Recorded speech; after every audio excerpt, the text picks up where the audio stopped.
Dear human being, beloved soul, I welcome you to my podcast series, Conversations with the Universe. After a near-death experience, my perception of our human existence changed profoundly. I became more sensitive, with all our known senses. I feel more intensely, see people with different eyes, and often take a different perspective on life and our challenges. In my books, I share these altered perspectives and all the knowledge that has flowed through me since my near death and thus record it. For all those who are searching for something more, for the meaning of our existence here on Mother Earth. And it is now a great pleasure for me to share this knowledge with you in this way as a supplement to my books. This season I am dedicating myself to my very first work, the basics of being. I wish you many wonderful insights on your path. Thank you. Love. First, a quick note about my network, SPINE. This is short for the Spiritual Network and is the first global social media network for holistic knowledge, awareness, spirituality, and above all, a bridge between providers and seekers. I invite you to join us and connect with me there. Feel free to look around, find lots of podcasts, events, healers, but above all, lots of inspiration to grow. It's free. But now let's start with today's episode. And off we go into the tools of being.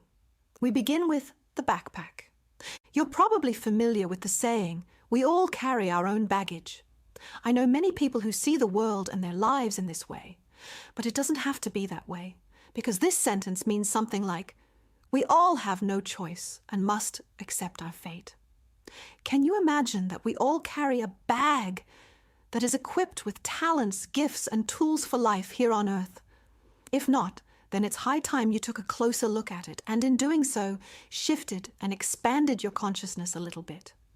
You will realize that this supposed package is a gift from God, and you will learn that it is actually a large backpack full of gifts that are meant only for you, and are there to provide the energy within you with the necessary help and support in the school of life.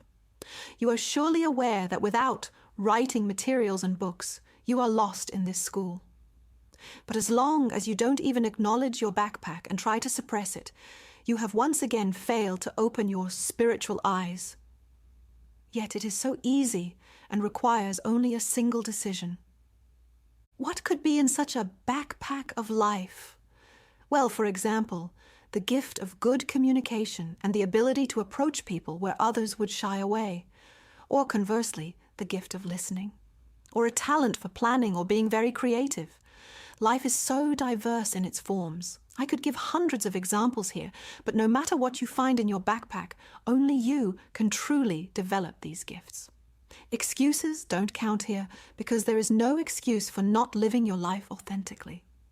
I know them all, the traps of arrangement, such as, but my parents wanted me to, but my wife, husband has me, but my children needed, I never had the money to, or whoever you like to blame when it comes to you. Stop. This is where it gets dangerous, because if you think like that, you are in the process of giving up responsibility. I like to emphasize this again and again, like a drop that takes many centuries to leave a mark on a stone. You decide. So with all these excuses, you have decided time and time again not to look in your backpack or to leave your tools behind. That's why it's advisable to look in your backpack now and start living an authentic life. Respectful, loving, but above all, honest with yourself. Of course, such decisions should also be respected. In this respect, there is nothing and no one I would like to blame at this point. However, it is particularly important to me that you know how important it is to be aware that you alone are responsible for your actions. You and you alone. But with all these decisions we make in life, there is a little problem that people tend to ignore and forget.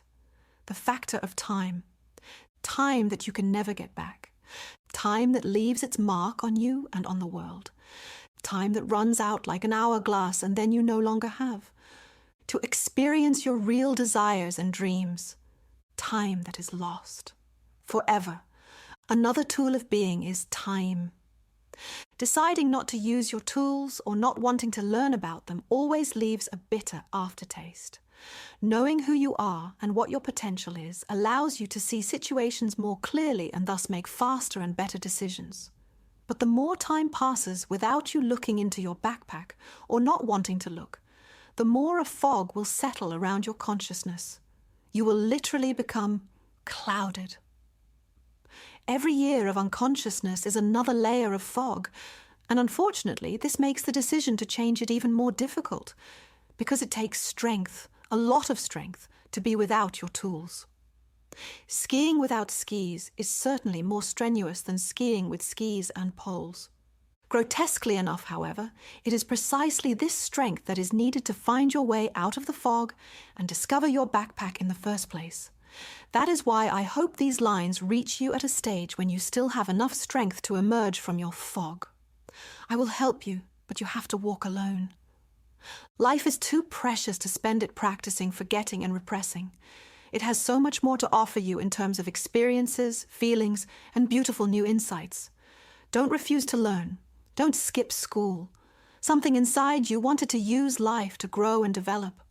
If you don't participate by keeping your eyes closed, your life will become a so-called lap of honor, and you will become a repeat student.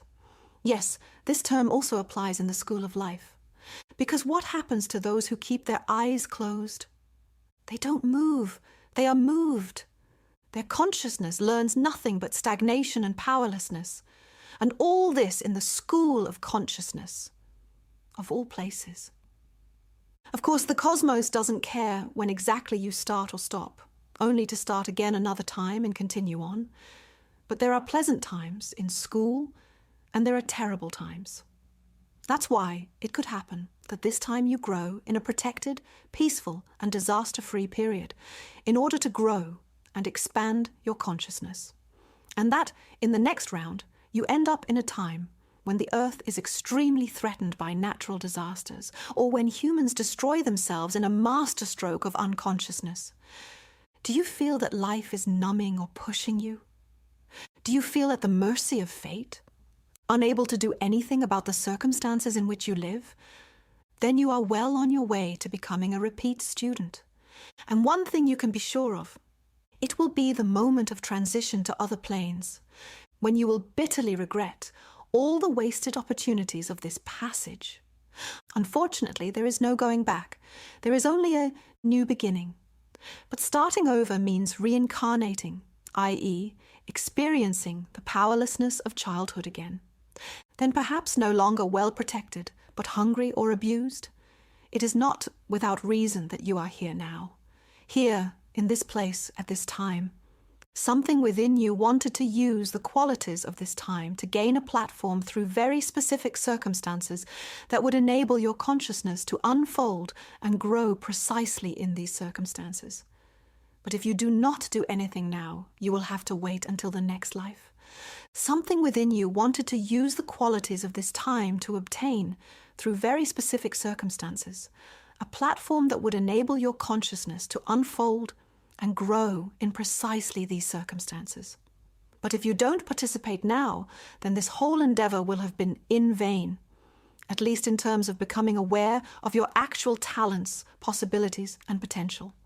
Even if you may now want to blame other people and circumstances for why everything in your life is the way it is, you still have not recognized the real meaning of your existence, the connections, and the unique opportunities. Above all, you are misjudging the responsibility that you alone bear. Sacrificing yourself and thinking it was worth living for all of that or for that person is right if you also lived for yourself and never lost sight of your backpack with your tools and your goal. You are not on earth for others. First and foremost, this is about you. If, on this path to yourself, you eventually reach the point where you want to be there for everyone else, then you have done everything right. Wanting to serve and wanting to help are honorable goals, but they must come from a healthy heart, from an open gate, without ego, without calculation or expectation. But all this can only happen when you have found and experienced the fullness of happiness within yourself. From such a state, Being there for others is the most beautiful conscious experience of being. Fill every moment with the miracle of being, which is you. Giving and sharing with and for others is a completely logical and healthy consequence that comes naturally when you have a loving heart. But first you must open your heart, learn to love yourself, become healthy, and only then can you truly love others. Time is merciless, it passes, and what you don't do now, you will never do, because you can never escape the wheel of obligations that pile up one after the other. Every moment, every instant in your life is a precious gift from the cosmos to you. Don't let it slip away. Don't let it pass without awareness and emptiness. And I would like to remind you to join our community Spine.